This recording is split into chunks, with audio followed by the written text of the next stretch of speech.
Gas సంక్షోభం కేంద్రం తప్పిదమే, ముందస్తు ప్రత్యామ్నాయాలు చేపట్టడంలో ఫెయిల్, వాణిజ్య రంగాన్ని మోడీ సర్కార్ గాలి కొదిలేసింది. మొత్తంగా ఇదొక పాలసీ ఫెయిల్యూర్.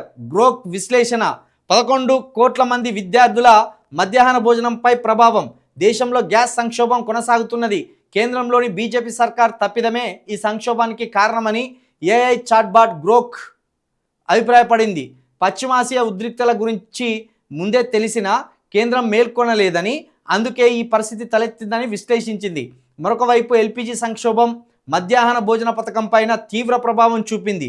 గ్యాస్ కొరతతో అనేక పాఠశాలలు ప్రత్యామ్నాయ ఇంధనం కోసం అన్వేషిస్తున్నాయి.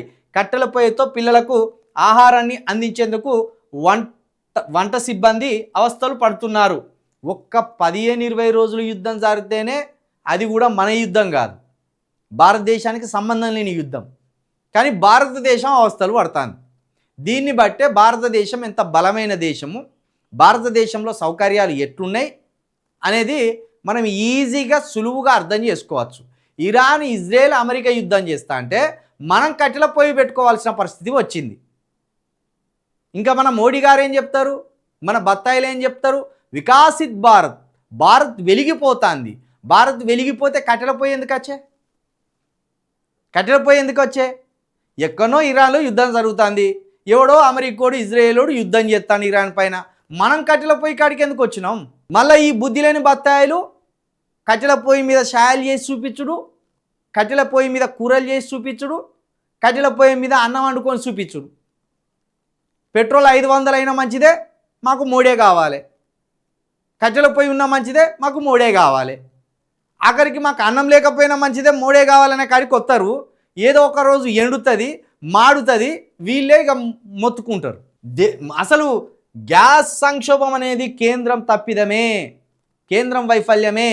వాణిజ్య రంగానే కాదు, అసలు దేశం మొత్తాన్ని గాలికోదేశిండు మోడీ గారు.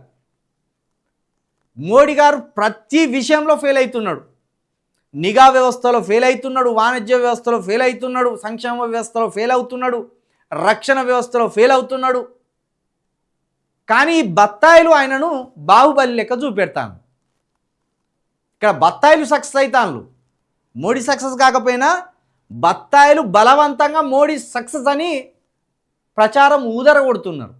ఒక్క 15 రోజులు బయటి దేశాలకు యుద్ధం జరిగితే మన దగ్గర కట్టెల పొయ్యి పెట్టుకోవాల్సిన పరిస్థితి వచ్చిందే.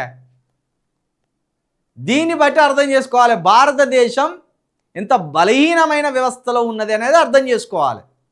భారతదేశంలో వ్యవస్థలు ఎంత బలహీనంగా ఉన్నాయో అర్థం చేసుకోవాలి. పక్కోనికి యుద్ధం జరిగినా మనకే ప్రాబ్లం, మనకు యుద్ధం జరిగినా మనకే ప్రాబ్లం. మళ్ళీ బత్తాయిలు ఏమంటారు, అన్ని దేశాలను మతాల పేరుతోటి దూషిస్తుంటారు.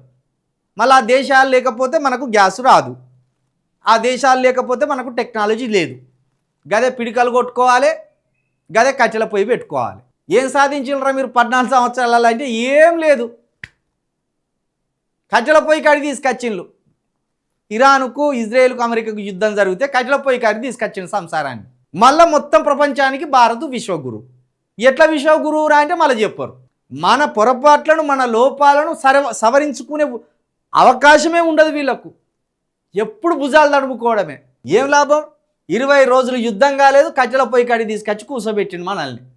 ఇక ఇప్పుడు మళ్ళీ అడవుల చుట్టూ తిరుగుదామంటే అడవులు లేకపోయా, కట్టెలు దొరికాయి. అడవులు ఎక్కడున్నాయి? అడవులను వీళ్ళే నరికి పరేసిండు కదా. అంబానీ కోసం, అదాని కోసం అడవులను నరికి పరేసిండు. అటు కట్టెలు దొరికాయి, ఇటు గ్యాస్ దొరకది, రెండూ లేవు.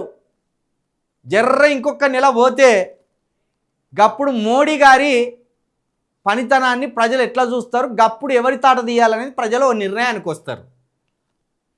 ఇరాన్, ఇజ్రాయెల్, అమెరికా యుద్ధంలో మన పాత్రే లేనప్పుడు దాని ప్రభావం మన మీద పడ్డదంటే మన మోడీ గారు ఎంత విఫలమైపోయిందో అర్థం చేసుకోర్రు. ఇక